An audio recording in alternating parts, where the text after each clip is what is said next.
Oh, there he is. Okay. Dr. Molayem popping in a second. And there he Hey, is. How are you? good. How's it going, Matt? Everything's going well. Everything's going well. Awesome. Okay, you're putting Good. on that live trigger. Salute. Yeah, yeah. Very nice. Very nice. It's been a minute or two, so let me, we'll give it a Sure. second here for followers to join, to load up the chamber a little bit.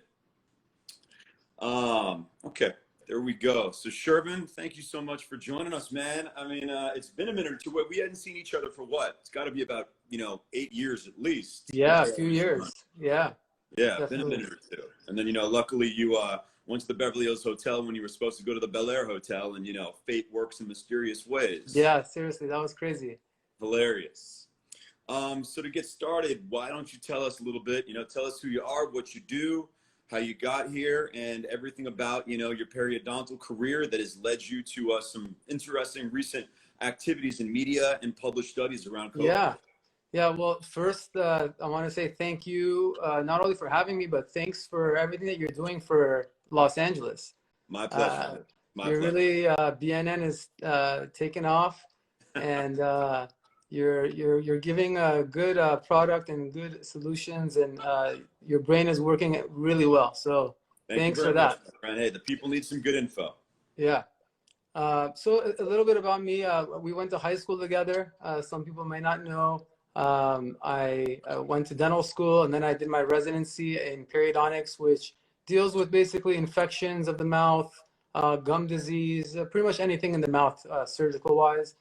Um, and I've been practicing for 10 years in Southern California. And one of the things about my training is the fact that every Thursday for 3 years, we spent a day going through articles and literature, looking at the classics, looking at the current literature, dissecting them.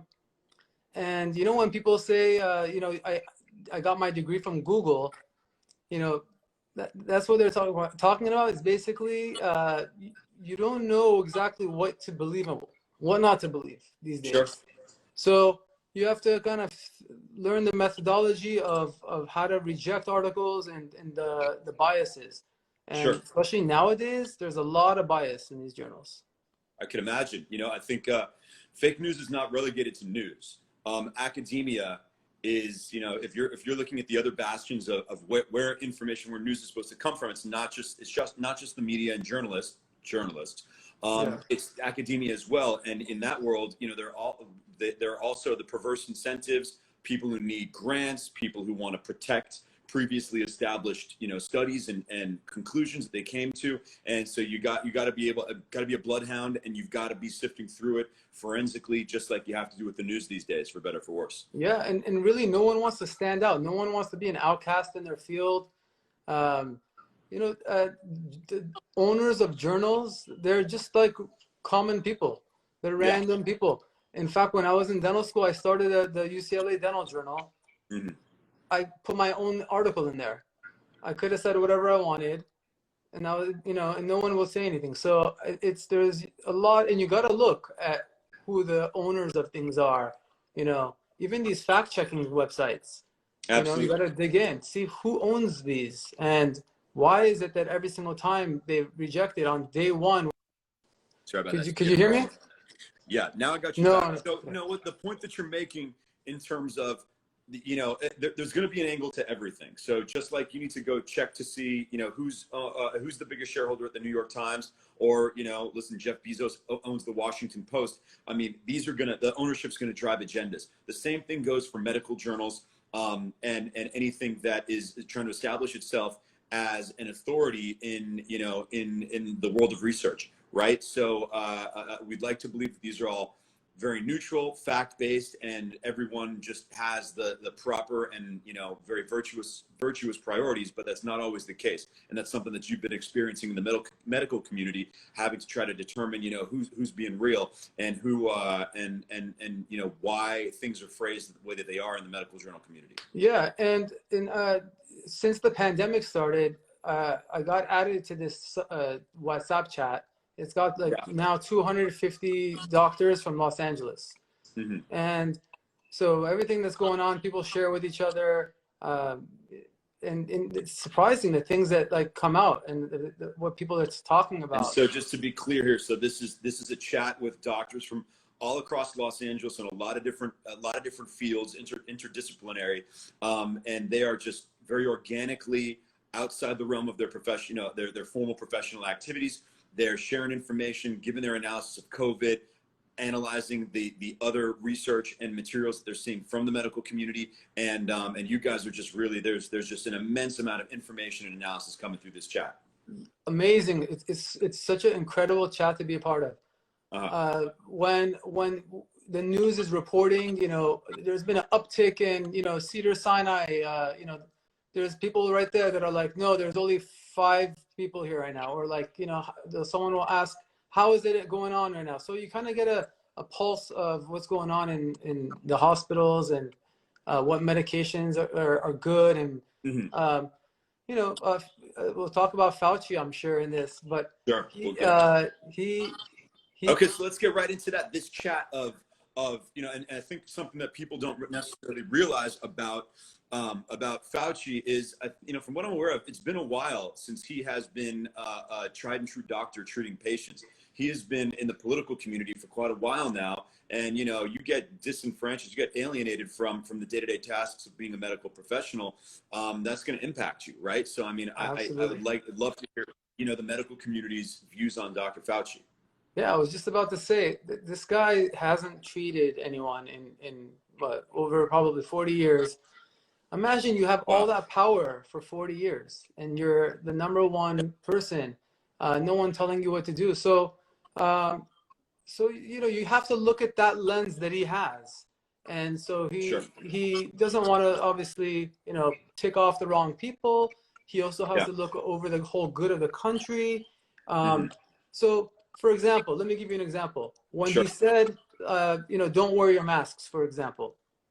Well, he had to say that because if everyone ran and got a mask, then they wouldn't have enough masks in the hospitals when they're trying to save people's lives. No, for sure. That was, I think that's been one of the high, low water marks of this entire affair is the moment that the medical community and Fauci, motivated more by a supply chain issue and logistics than by informed in terms of health and medicine, told people not to wear masks. And I think that really impaired the credibility of the medical community and our institutional leaders overall. So am I correct in saying that the doctors that you're in touch with, they're pretty critical of Fauci? They think that he's more or less kind of a spokesperson, and they're skeptical of the information that's being relayed by him. Absolutely, yeah, they're definitely skeptical. We talk about it, but we got to go back to the science. We got to go back to the actual the literature and what it says. And with that, you have to not only look at one article, because if you look at 1 or 2 articles, then you have to look at, it's called a systematic review. You have to get a bunch of different articles, and then from there, then you can figure out what's going on, make a judgment. No, I think that's fascinating, and I think that it's unfortunate yet a reality about how that approach and that methodology applies. Now it's not just for specialists in fields and doctors. It's for your common everyday person who's out there trying to figure out what's going on and determine truth from all the sources they're getting information from. You can't rely on one source. You can't rely on one newspaper, one magazine, one journalist, one talking head. You have to go through a half dozen and see a few different perspectives to really get close to the truth. And we'd like to believe that this is something that's relegated only to people in highly specialized fields like yourself. But no, the average everyday person now has to be just as much of a bloodhound as you have to be. Yeah, absolutely.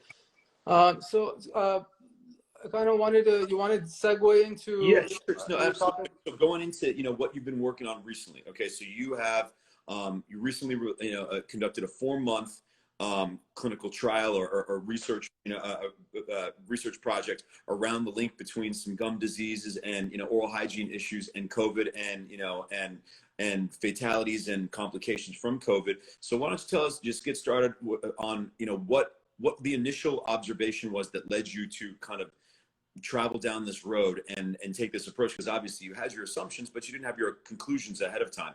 What kind of spurred you to to walk down this path? Yeah, so I deal with a lot of diseases in the mouth. So I've always known that it is linked to heart disease, heart attacks, strokes, diabetes. So I'm talking about that all the time with my patients. And then when COVID happened, I saw this article, and it talked about this thing called IL-6, which is interleukin-6, which is inflammatory protein that gets spread throughout the body. And so it's very potent inflammatory protein and just harmful. Real quick, and this is something from reading up on it I wasn't clear on. Is it a cause of inflammation or a result of inflammation? It's a result. So think of it like you're getting attacked, you have an intruder, and then your body soldiers come and they meet this intruder, and then they start sounding the alarm, and then everyone starts to sound the alarm. So it sends out this IL-6 everywhere. Yeah. And it builds up, and when it builds up over 80 picograms per milliliter is when they saw that people go on a ventilator. Okay, and so just to expound on that a little bit, that's a level measuring inflammation specifically tied to these IL-6 cytokines. I believe they're cytokines. Yes. Properly describe them. Yeah. Right. And so that is showing, that measurement threshold is when you have to go on a ventilator because your body, is produced is experiencing such levels of inflammation that make it difficult to breathe and lead to kind of, acute respiratory problems, that seem to be the ultimate cause of most COVID-related deaths. Exactly. So you have this bacteria, this IL-6, everything's spreading throughout the body, going to the lungs, and then it basically allows us to, and especially this happens in the hospital. This is not happening in the home. And it puts people on a ventilator, and then we'll talk about some solutions and some tactics of what to do at that stage too. But that's pretty much the gist of it. Okay, so you generally, what your bread and butter is linking and identifying the links between, issues with oral hygiene and gum disease and a variety of different maladies that are more serious, like pulmonary disorder, respiratory disorders, diabetes and whatnot. So you said, okay, COVID comes around. It's just very natural and obvious for me to try to check out the link between these issues and COVID. And so that's started research. Yeah. For example, if you were to Google right now, what type of people in the population have highest IL-6 levels? It'll say people with cardiovascular disease, people with diabetes, obese, pretty much everything that are the reason why people die. Elderly, older, just by being older, you have a higher IL-6. So that's the key. And also there's one more called CRP, or C-reactive protein. Okay. And how is that distinguished from IL-6? They're pretty much like cousins. One leads to the other. Got it. So, okay, so are we just talking about, these observations from in terms of measurement, or are you saying necessarily that, hey, if you have, and this seems to tie in a little bit to, into ingesting the virus orally, right? That's its entry point. That if you have, and we've talked about viral loads, and I'm sure Giles will get, a very immature kick out of this on this podcast a lot, but we'll talk about now bacterial loads in the mouth. High bacterial levels in the mouth, gum disease. Does that create a susceptibility that if you contract COVID with those issues, it's not just that you're measuring higher IL-6 and higher inflammation, you will thereby be more susceptible? Yeah. So when you have bacteria in your gums, that has been linked to higher chances of getting COPD, pneumonia. It's all kind of, bacteria spreading throughout the body. Link between that and pneumonia. Yeah. Just think all this, the blood that flows through here goes to your foot in 1 minute, and it's going through all your organs. So as your heart is pumping 60 times, almost 60 per minute. Everything's swimming around, spreading everything. So uh, that's why, you know, they're all linked. You have Hmm. to really keep inflammation down everywhere. So Uh-huh. how to do it? How do you decrease inflammation? Well, you could do it with diet. You could do it with Okay. exercise. You can do it with taking, like, for example, turmeric. You can do ginger, garlic, all that. Hmm. You can, you know, get your deep cleaning. Make sure that you're not having a lot of meat Hmm. that provides some inflammation. Okay, so Um, you're recommending, your recommendations are against meat and a lot of red meat and a high protein diet necessarily. I'm not that I'm against it. I'm saying that if you're, you know, particularly a person that has a higher chance of, you know, issues, then you want to maybe at this time, you know, be a little bit more cautious with having it. And you know, you can get, so there's a couple of things that people could do just right now. You Sure. can, for example, you can get an IL-6, you know, you can get a blood test and find out your level to see, Okay. you know, if you're a little bit on the higher side. You can also get a saliva test to see what your IL-6 uh, oral the risk is. So you could find out Okay. if you're high, medium, or low risk. Hmm. If you're high risk, you want to be, you know, chill out a little bit more at home, wear a mask all the time a little bit more, you Sure. know, just be a little bit more on top of it. So there's some things that can be done by just getting a couple of these tests. And how much does this prevention go back to just basic oral hygiene like brushing and flossing? That's the bread and butter. Yeah. It's key. Hmm. Yeah, the key And prevention so is key. Absolutely. Hey, the simple is always the most effective. Yeah. One thing that I saw that was interesting, and once again mentioning, you know, and tying the severity of a COVID contraction, and what determines severity, you know, viral load and how much of the virus that you get initially, but then also the um, the latency period of the immune response, right? So that if you have high inflammation levels, your immune system is going to react a little slower, or it might even be tougher Yeah. for your immune system to identify the virus. So that Yeah. is if you're you know, low inflammation in immune system acting, you know, is activated, and this is why you're not seeing many, if any, fatalities, and you know, not many of these complications in children that have very active and responsive immune systems. So you know, it's the problem arises when you contract the virus.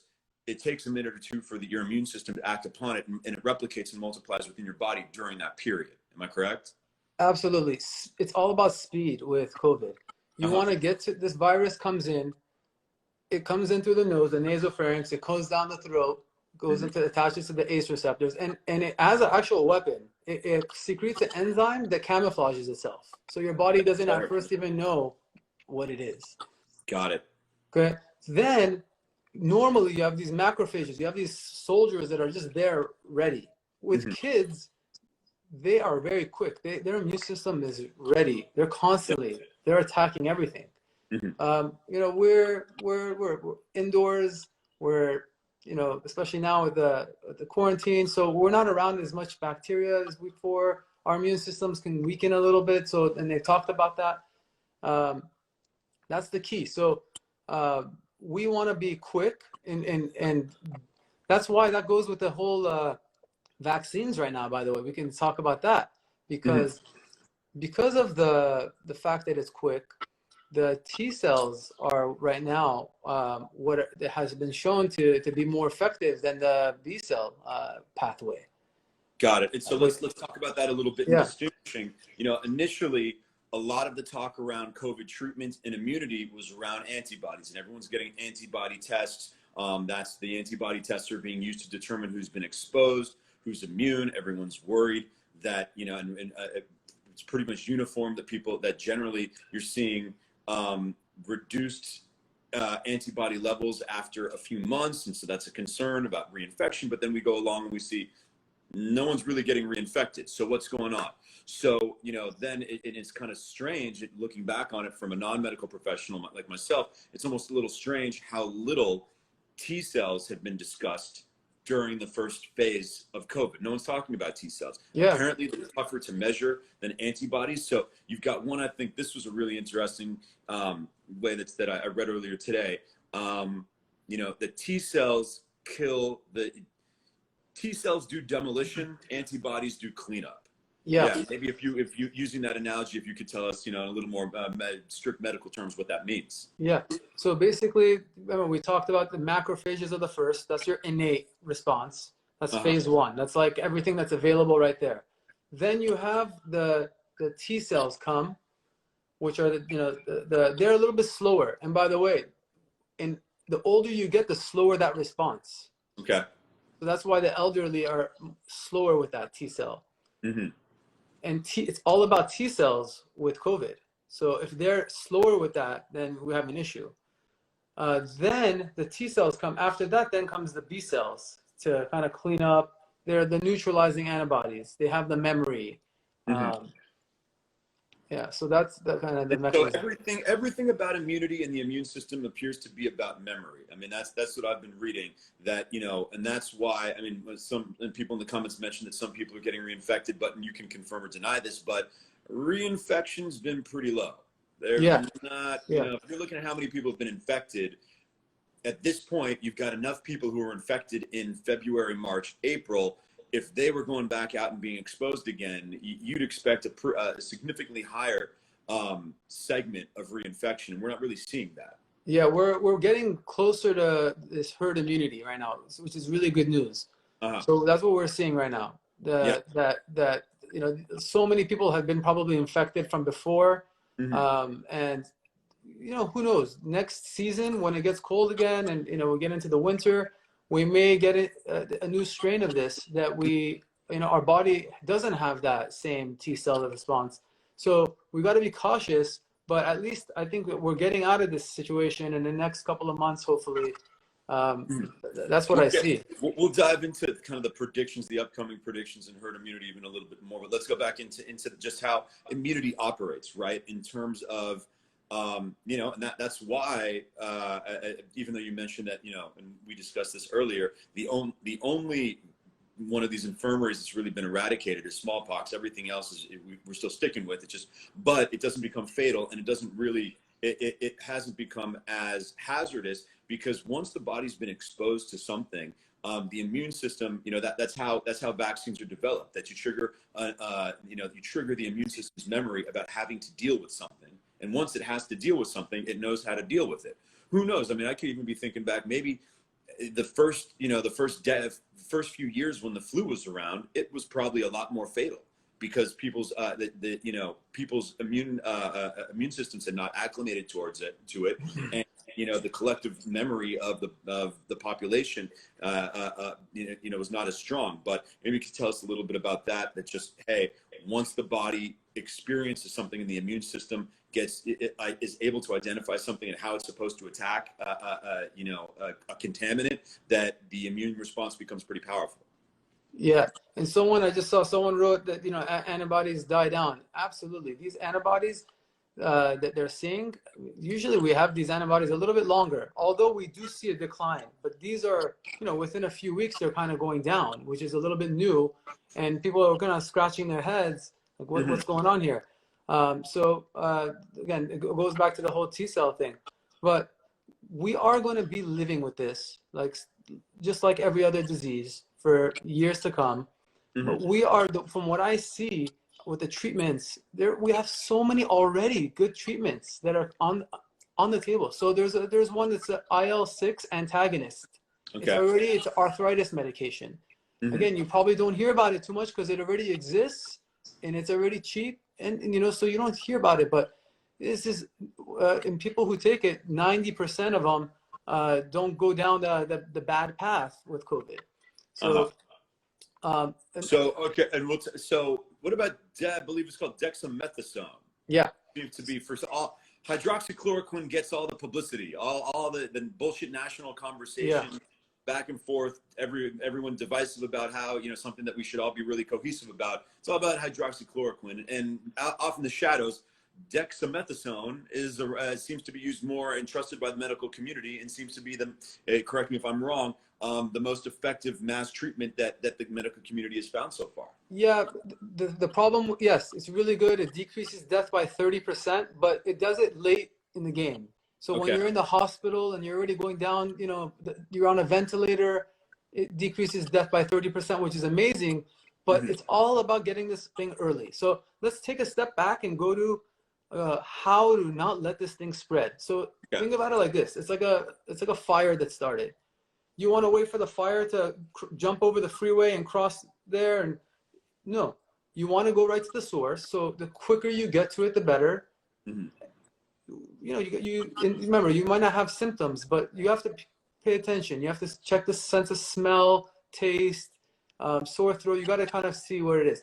If it starts in the nose, why not just get one of those betadine sprays? They're doing a lot of research on that, and this is just iodine. It's that orange thing that when you cut yourself and you spray it in your nose, and you could decrease viral load there.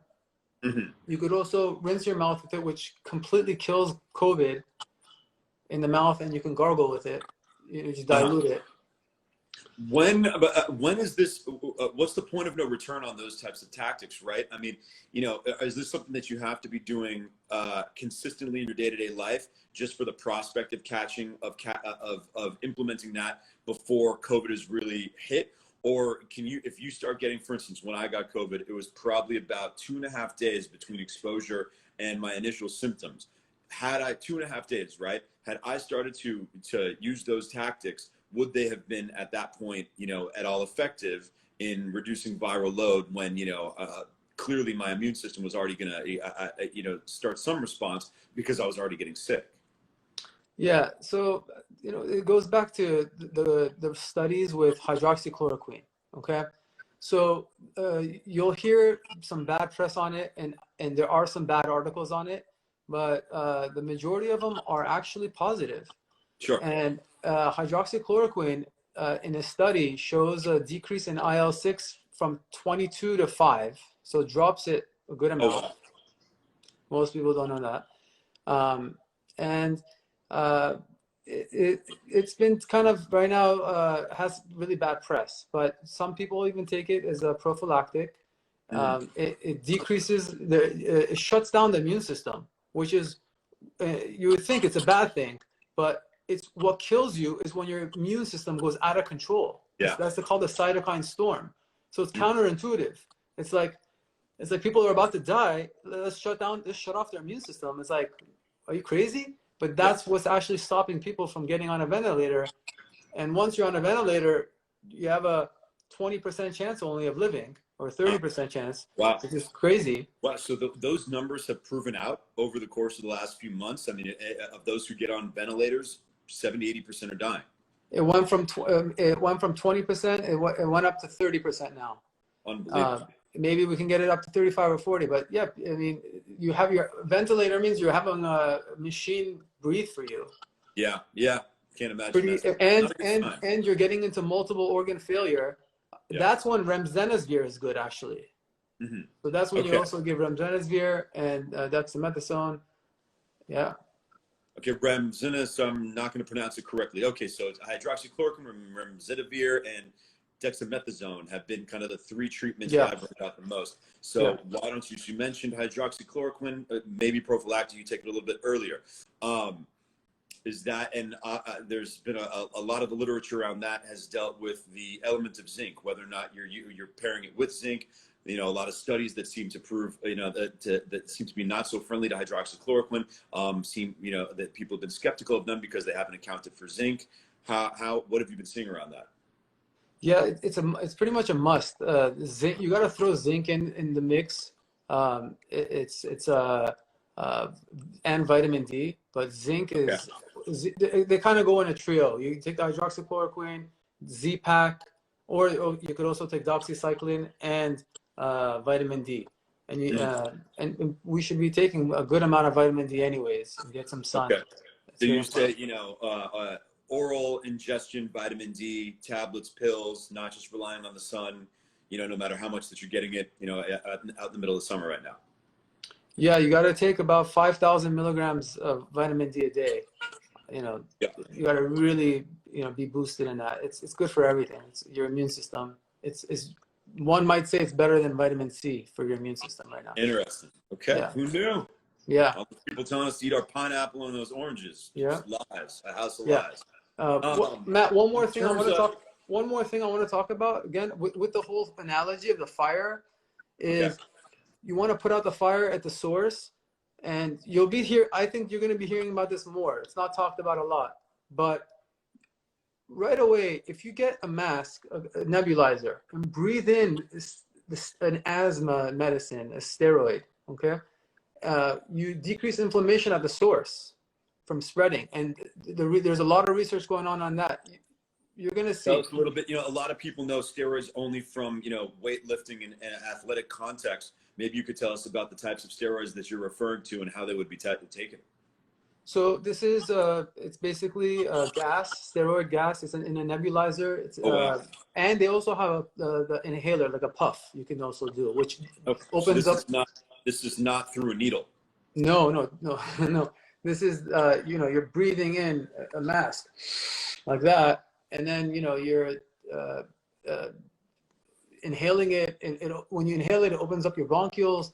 So that's Oh, wow. you're gonna see that one's it's gonna be key. Okay. So you never know. Why In do the you think future, that?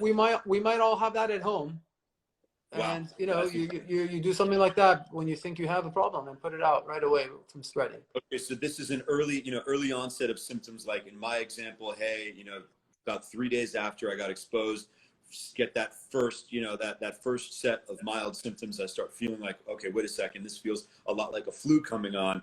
Boom, I'm going to assume it's COVID, and I start breathing in this steroidal gas. Absolutely, yeah. Okay, why do you think that this has not got much publicity and hasn't really been circulated in the national discourse so far? I don't know. At first, it was just a couple of people trying it. It worked. Then it became Now they have a few studies. So it's again, these studies they take some time. They take first they got to get approved, and then you can't just do it on 10 people. You got to get a good 100 in there. Uh-huh. But Someone just asked the question, yeah. how, is there any, is there any kind of, corrosive effect to taking the steroids? A friend Jen, she's a nurse. She says, there's some risks to taking steroids over a protracted period of time. Is there a cap on that? Is the limitation on it? Yeah, that's a smart remark. Absolutely. And same with hydroxychloroquine, by the way. You can't be taking these things for a long time. Yeah. And the studies that said that it was toxic, people were taking those in those studies for like 8 years. Oh, wow. We're talking about, let's say, 8 weeks. Mm-hmm.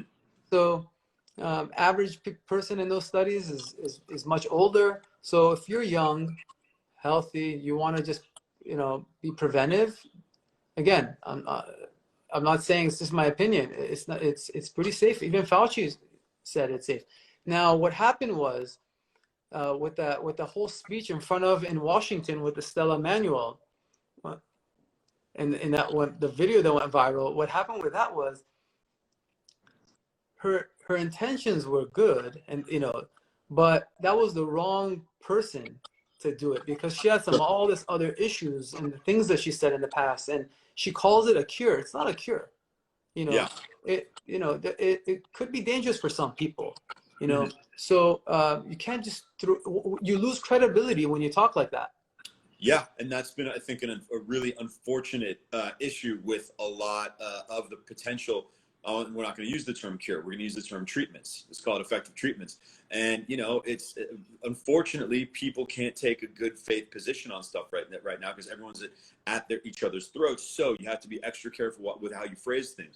So if you're going to discuss hydroxychloroquine, you got to be super careful and measured in how you discuss it. And if you're going to put someone out, unfortunately, everyone's a target now.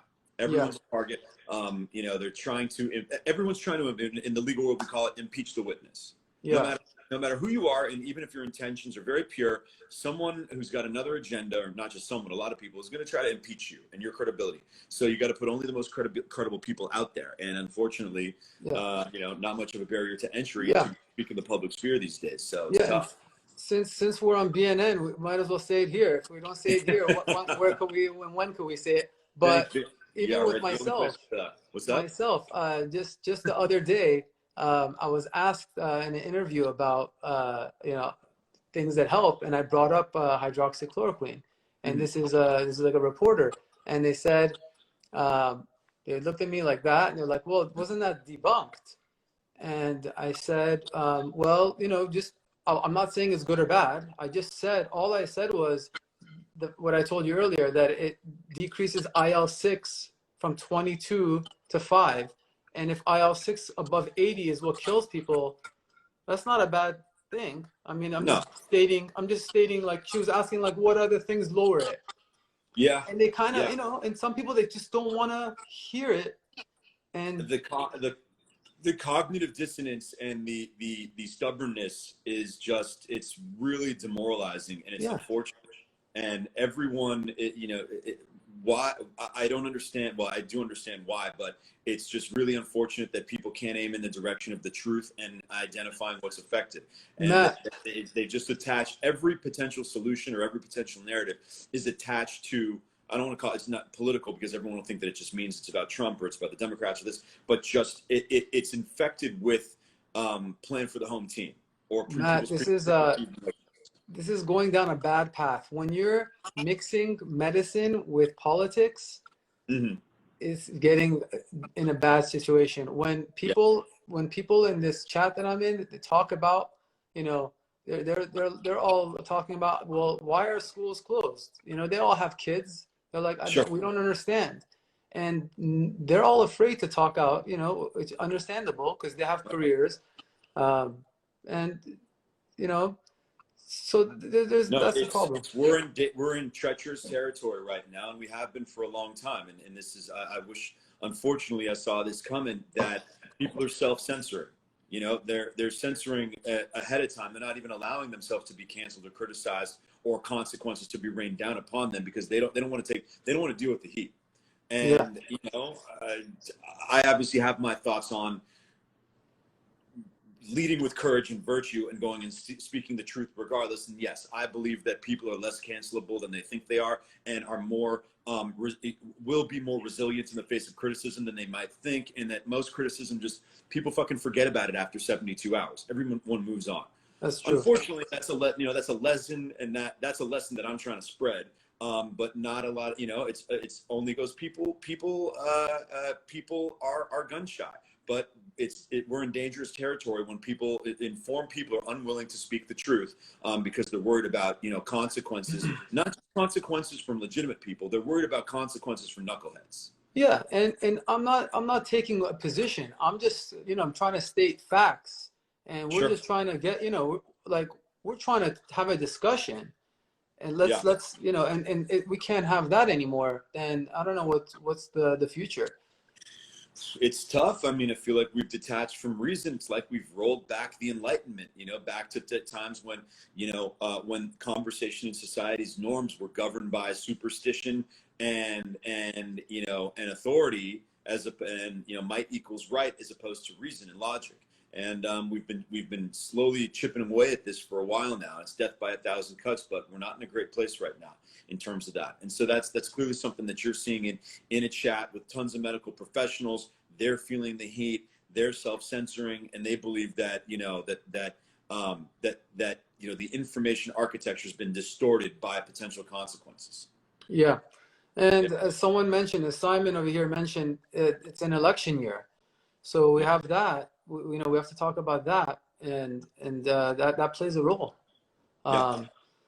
unfortunately. But I was listening to something that was talking about, if an expert was saying, if the vaccine came out before the election, he would be very wary, because what if someone's putting it out too early and for a purpose? So you have to kind of be careful.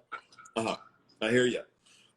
Interesting. Now we'll dive into a little bit of what we're expecting to see in the near term over the next few months. Where and I think you'll agree with me on this, that we can reasonably anticipate a bit of a tail off in COVID over the next few months. We'll tie that into herd immunity in a second. Yeah. But first off, whenever the actual medical impact, the public perception is going to trail the actual medical facts by a couple months, no matter what. Just it takes a couple months for people to get secure and acclimated to new reality. I agree. And it's not going to be. We're not going to end this on one day. It's a very gradual thing. Yeah. Yeah, for sure. So right as we're going to be approaching a period where we can, we're going to see some declining numbers and people can start to feel more secure and get back to normalcy again. We're going to be bumping up against the election with temperatures running extremely hot and a lot of divisiveness and a lot of fragmentation around that. And I think it's like these two kind of opposing forces of the medical information is going to be going in the right direction, and the tenor of the public is going to be going the other one. So I think that's a little scary. Yeah, and voting. Where's voting going to be? It's going to be in schools and churches usually. And so, you have to think of what if there is the mail-in only, then that could be a disaster. Yeah.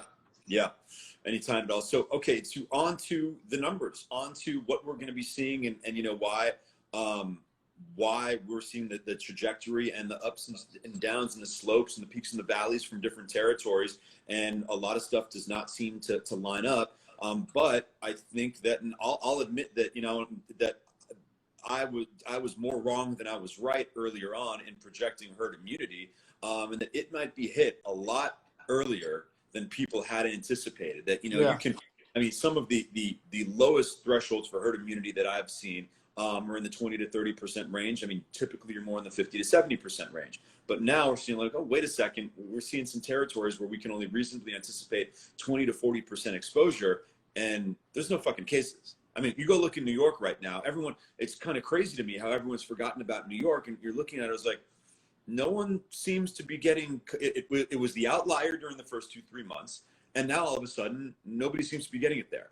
And it seems to have burned off, and it appears that they hit herd immunity just like a couple European territories did in the 20 to 30% range. Yeah, and you have like Italy as well, and London. Yeah. There's not that many people in the ICUs anymore in those places. Really? Okay. Yeah. But you have, like, for example, South Africa, and then you have Latin America that there are, still surging. So, sure. It's real. People are dying. So it's hard to just kind of brush it off, even though, sometimes when you're not around it, or if you haven't had anyone get it and have an issue, it's hard to kind of be there. Sure. But it's happening, it's happening in, the outskirts, and for example, in the certain populations, the Blacks, the Hispanics, we have the nursing homes.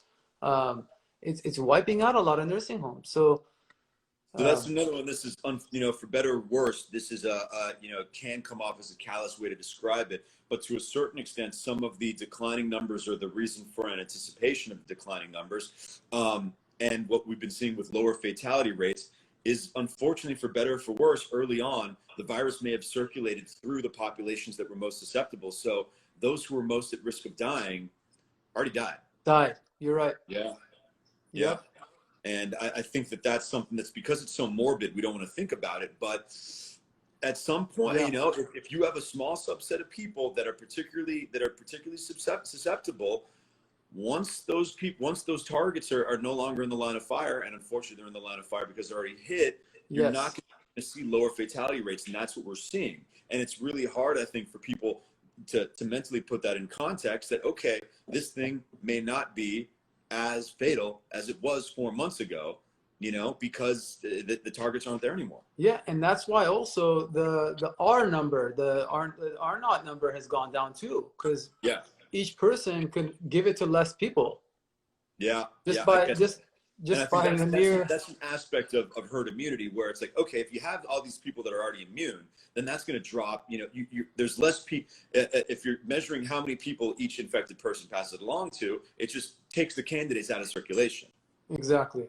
Yeah. And also you have a lot of people still hiding in their homes. Do you? Not as much as before, but you still see the people walking in their neighborhood, staying to themselves still. Sure. Yeah, I'm trying to gauge that. At Los Angeles, I kind of gauge it via traffic, right? It was nobody on the street for 2.5 months. Then for maybe a month and a half, I could still find like a palpable reduction in traffic. I try to go drive. Hey, I'm not, I don't have the roads to myself, but there's pretty good flow in traffic. Recently, the last couple of weeks in LA, traffic isn't as as dense as it is normally, but like there's traffic. You're constantly starting and stopping. So I don't know, that seems to tell one thing to me, but still, city of 8 million people, you could still have 2 million people who are in their homes. On the herd immunity, in terms of, Kate just asked in the comments section about the length of immunity. We're talking about this earlier, and the lack of reinfections, and probably being able to tie that back to T cell, the reaction of T cells as opposed to antibodies. What do you think about the theory that a lot of people already had pre-existing immunity emanating from T cells from exposure to prior coronaviruses that caused the cold? Absolutely, and that's the whole case with the kids. Why they're not getting as sick? They have, see, coronavirus has always existed. That's why when people called it coronavirus, they quickly said, no, this is the SARS-2. They had to rename it because coronavirus is everywhere all the time. It's so, but the kids, when they get coronaviruses, they have their T cells ready. Imagine they're like there. Ours, we have to work slow. Okay, it takes a day or two. So that's kind of what's happened with kids, which is amazing, because that's that hits home when they go after kids is when people really, Sure. Yeah. No, that's and that's super interesting. And it was interesting applied to people. I can recall when it was starting to bust out in India. Some of the press was just predicting absolute catastrophe in some of the poor communities in India, because these people are all packed together, not much medical care, and it's just all the conditions ripe for an outbreak of COVID and from a lot of fatalities. And it was like apparently like the slums of Mumbai have had some of the the lowest fatality rates in the world, and they're describing us like, hey, they already had immunity. These people were already exposed to similar viruses, and there's pre-existing immunity, T cell based. Yeah, and you look at Japan, you look at Taiwan, you look at that whole region, Thailand. Sure. They beat it. It's pretty much it went and it's gone. What do you think they had? Was it? It's because earlier on, people were saying that their tactics and their their societal procedures, mask wearing and whatnot, were in better placement because they had been exposed to SARS. But maybe it's not the tactics. Maybe it's just the immunity. Maybe they got hit by SARS, developed some kind of adjacent immunity, and just we're already kind of past this. Yeah. Who knows? It could be that they had some sort of immunity. It could be that. Who knows? I mean, their government is different than ours too. They have when you have more of a dictatorship type of government, you can control more, and you can say, okay, don't go out. You can do contact tracing. What happened to our contact tracing, for example? That's non-existent. I mean, that's another issue where a number of. Listen, without getting into the pros, cons, justifications, and oppositions to the social protests of late May and early June, once those happened, contact tracing went out the fucking door. Okay, there are a couple aspects, a couple procedures that we needed coordination for. That one of the reasons why we had lockdown was to prepare to coordinate, and those just went out the fucking window when the protests happened. So, and to try to deny the impact of that is just ridiculous. Yeah, those protests really, the timing and everything, it was just, we were doing good. Everyone was home. We listened. Sure. The streets of LA were empty. Empty. I mean, we were trying to, we would have done it, I think. We would have done it better than we did. We did an all right job. Yeah. But, hey, that's all in the past now. It's in the past. What so what are some of your predictions in the upcoming phase, the next couple months? What should we be preparing to see nationwide and in Los Angeles? As I think something starting to drop in Los Angeles. So I think good things are coming. Number one, we're getting close to a vaccine. There's 3 companies that are kind of leading the charge, and you have to think that there's so much money on the line. The government is giving billions of dollars. They're already pledging that Canada, every country wants it once it's ready. So and it's not just one company that might win. There might be multiple vaccines going to different places, and then they're going to see which ones work and which ones don't. So I think the vaccines is gonna happen sooner than we thought. I think earlier on we thought it was going to be a year and a half, and then it went to a year, and now they're talking about by before the end of this year. So they're making good progress. Now also with testing, I think testing is going to get better too, if they wisen up. So the type of testing that they do from here on out, it's going to have to be more, instead of testing for antibodies, they got to test for the antigen, in my opinion. Interesting. So imagine you're testing for the body's response. Why don't you just look for the actual thing that you're trying to find? Yeah. That's, and so if you do that, it's cheaper because it's not as difficult to do these PCR, in a laboratory type of things, a lot of them. Mm-hmm. And so they want to, right now, they're talking about this antigen one. And a lot of people are then saying, in the government, they're saying, okay, well, why don't we attach it to some sort of internet so that we know automatically when someone is positive?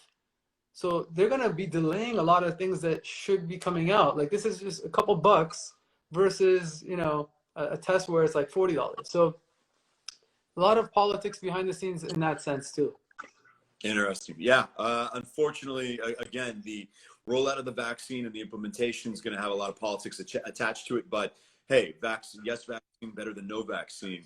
And I think that it's hard for, once again, there's always a latency period. It's a month or two for people to get comfortable with believing good news. But I think I think people are going to start being a little more comfortable in acknowledging that we're past the peak and past the worst of this within the next month or so.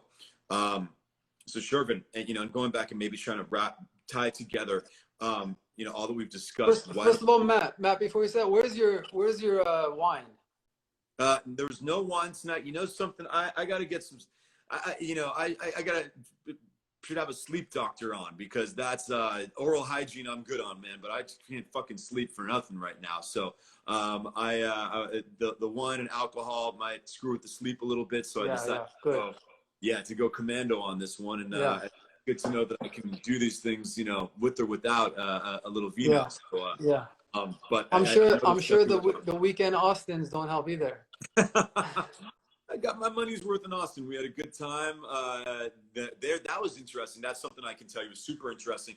That I was in Austin first week of June, right after the riots in LA, and there was an interesting contrast between Los Angeles, which was still, even until the riots, pretty much been on lockdown, and Texas, which was playing it a little faster and looser. No one was really wearing masks. No one really checking. Some of the bars were open.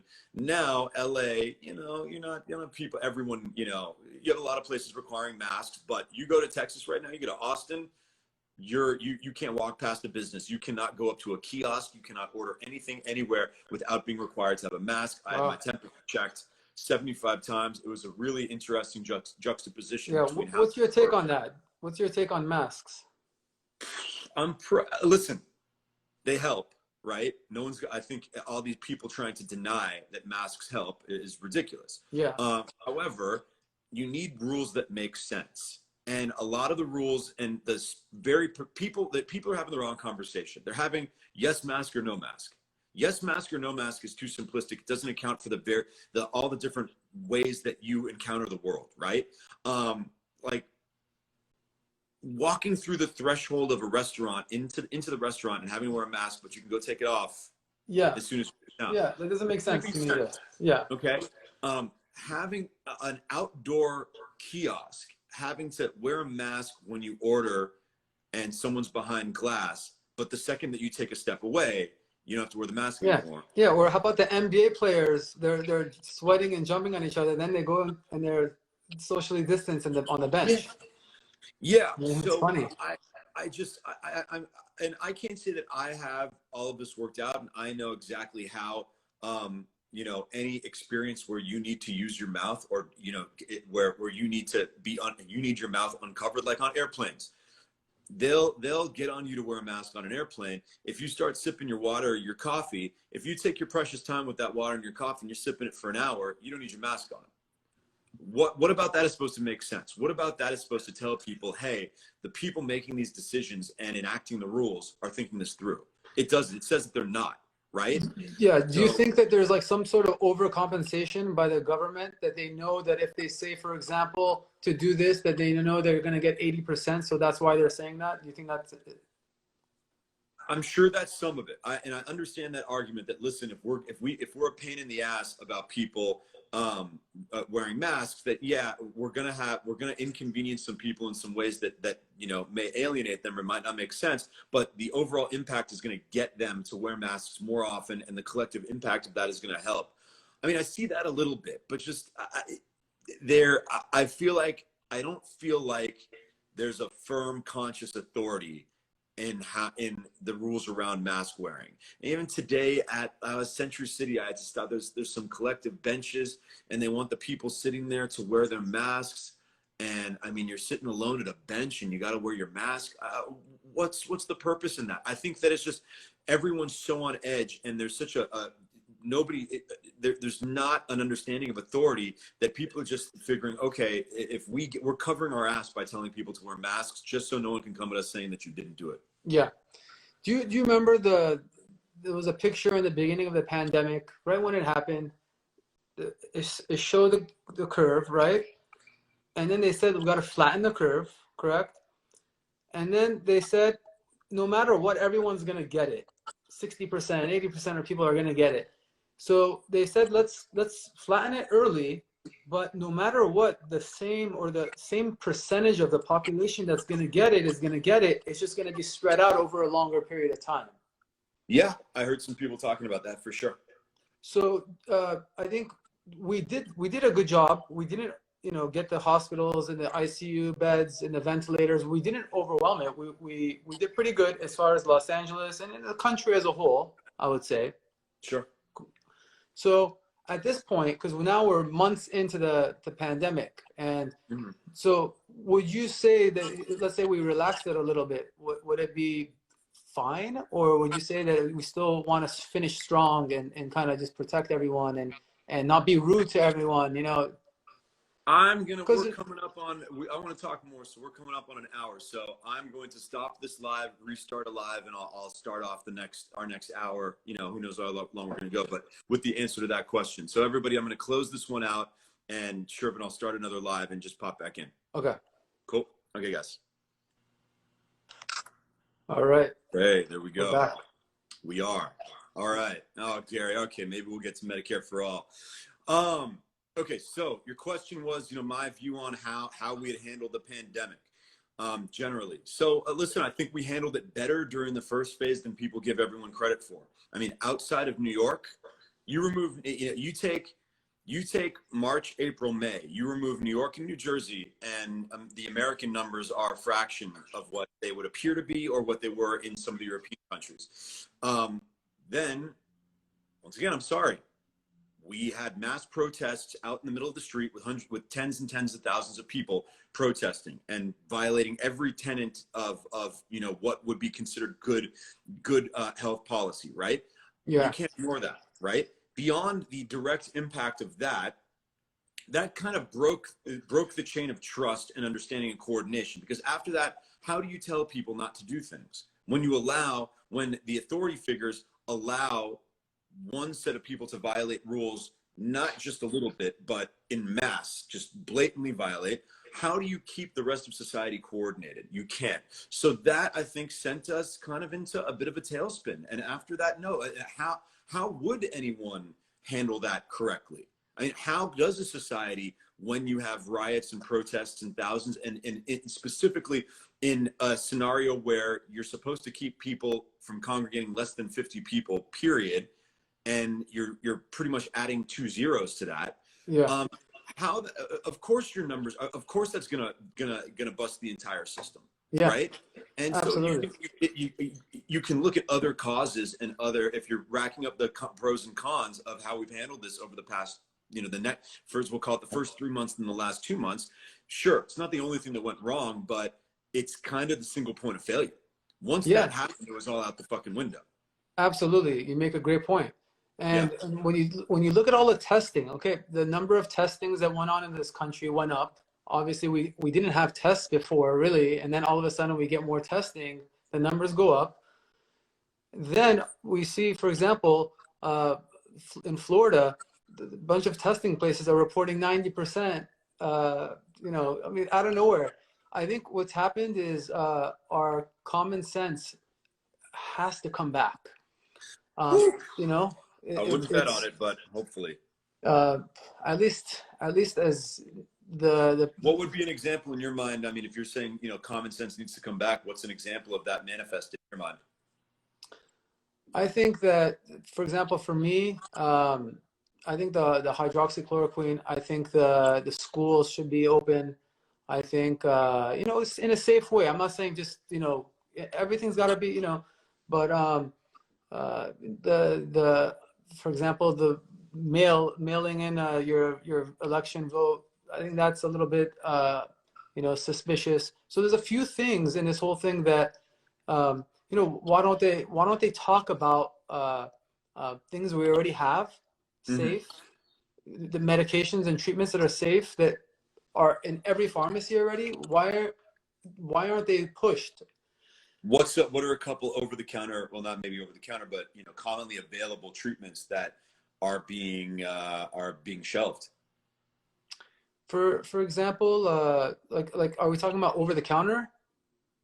What you just mentioned, that you said the type of stuff that you can go in and just get it at any local pharmacy. Okay. That you believe are proper treatments that people aren't using right now. Okay, so like on the news, we should be talking about everyone should be taking zinc, 50 milligrams, vitamin D, 5,000 milligrams. Yeah, okay. 5,000 milligrams of vitamin D. Vitamin C, 2,000 milligrams. Turmeric. We gotta not only it gets the obese people, but it's in particular, if you look at the numbers, it's the waist circumference. So you want to make sure you're in a good place as far as that. So those are just simple things that obviously you should be doing anyways. Then if you get, let's say you get COVID, you want to take a Z-Pack right away so that you don't get the pneumonia. Something so simple like a Z-Pack. Again, you need a prescription for it.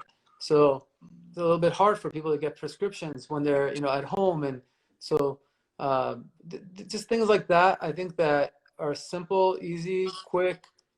Put out the fire early, and stop the cascade. So one leads to another, and the inflammation gets out of control. You don't want to be taking dexamethasone later on in the hospital. The whole goal is to stay out of the hospital.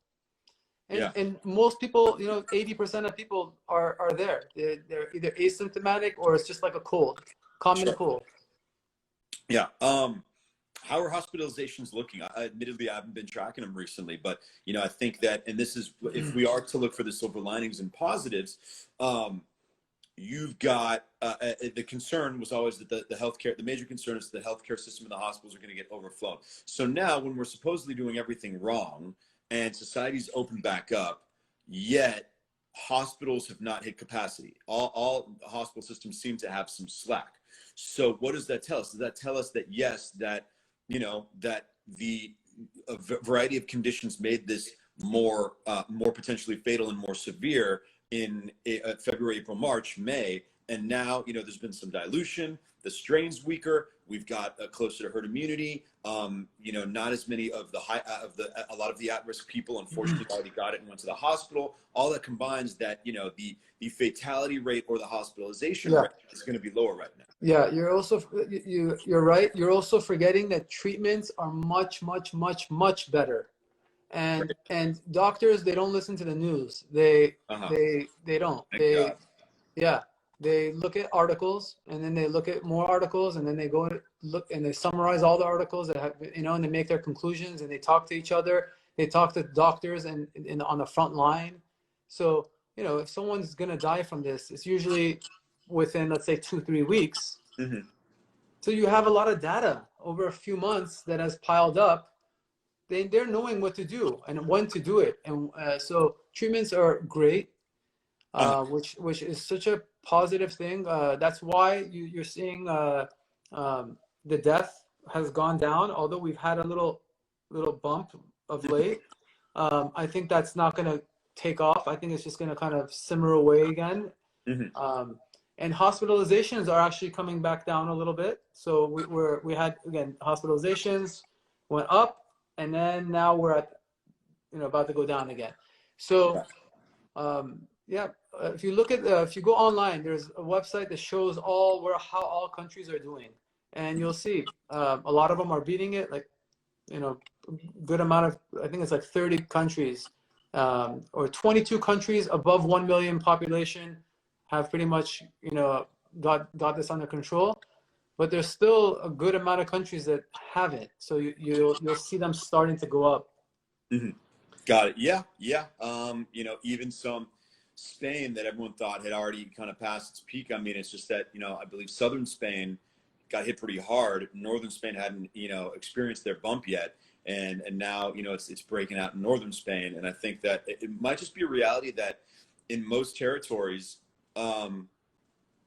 eventually there's going to be a surge. Everyone's going to have to take their punches and, and establish a degree of immunity amongst the population.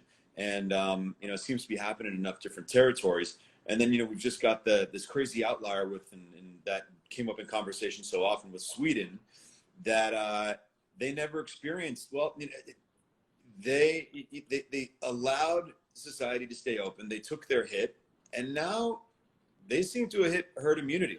They're not having any infections. There were no deaths. I think there were no deaths the entire last week.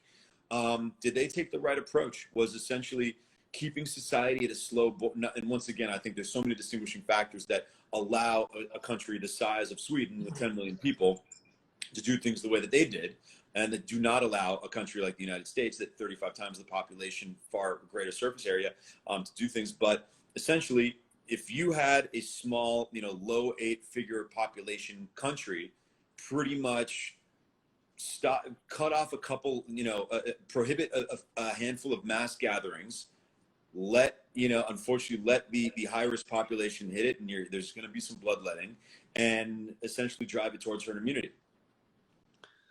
It takes a certain type of people to be able to do that. It's a lot of discipline. I don't know if the word is wisdom, but you really have to be a long-term thinker and have patience, and know that, you have the strategy and you're sticking with the strategy, and you believe the strategy is going to be good, because it was a bold move early on. Yeah. You don't even know your opponent yet.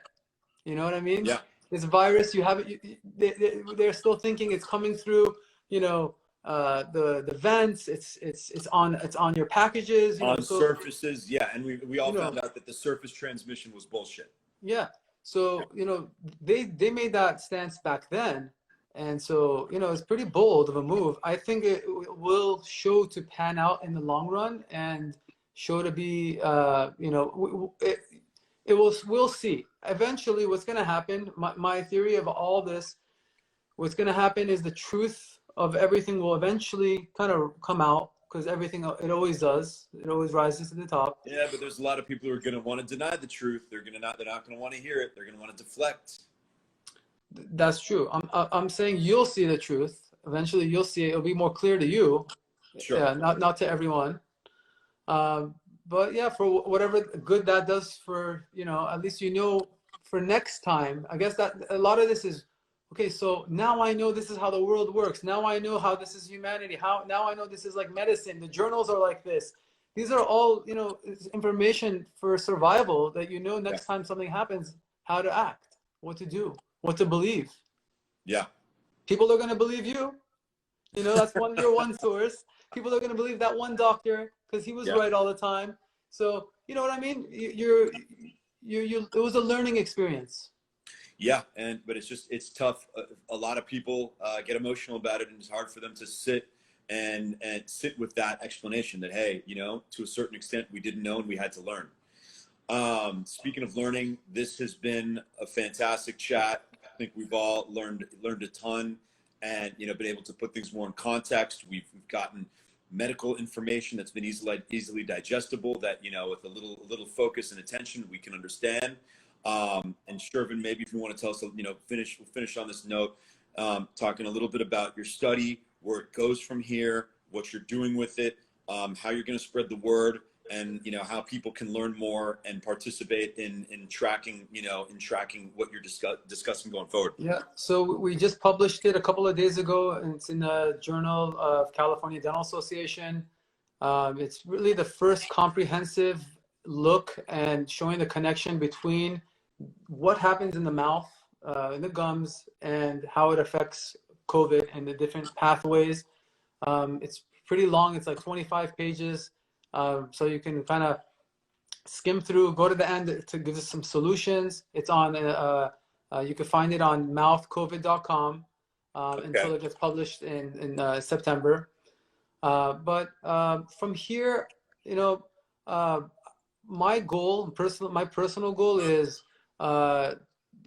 when you think about the things that are harmful in the body, you think diabetes, cardiovascular disease, gum disease, and our mouths are a part of another organ that is connected just like everything else, and it's missed. People don't, pay attention to it as much. And one of the main things in this country that's a problem with healthcare is the fact that medical doctors, they don't check people's gums. So they'll all of a sudden they'll check the ears, the eyes, and up, and things are in bad shape. And so they'll go in for a procedure to get their knee replaced or a heart surgery. They'll do the procedure, and then the bacteria flows right in and causes a decrease in success. So we're seeing it. If hospitals cleaned a little bit of their patients' mouths, check their teeth, made a referral, I think that's where my energy is going to go a little bit more towards the educating the doctors. I'm reaching out to some doctors and hospitals, and hopefully, we can collaborate. I love it. Yeah. We need it, my friend. We need collaboration, cooperation, coordination. No more of this. Everyone with the agenda. Everyone trying to. No more impeaching the witness. Exactly. Around trying to just impeach whoever tells them what they don't want to hear and whoever they think is on the other side, my friend. So, man, a lot of Beverly Hills High School love, class of '99 in this chat today. We had mouthcovid.com. Okay. Hopefully next time, we run into each other. It won't have to be for a mistaken hotel situation. Absolutely. And Shervin, Dr. Molayem, thank you so much for being with us tonight. And we look forward to chatting with you again sometime in the future. Love you, brother. Thank you so much. You're the man. Thank you, brother. Talk to you soon.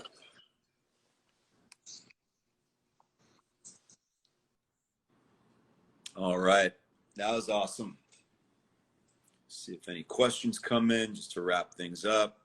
Shawnee G, great to have you. A lot of love for Dr. Molayem. My pleasure, Dory. We'll get around to public health policy. Mom, this is past your bedtime, Mom. But glad you liked it. Jordan, I think you and I can collaborate on the skincare routine video. Ben, yes, this will be up on YouTube tomorrow, but it'll be up. It's already going to be up on IG Live, so you can find it on my Instagram anytime. And let's think. I think we're just about done. Yep, we're done. See you later, guys.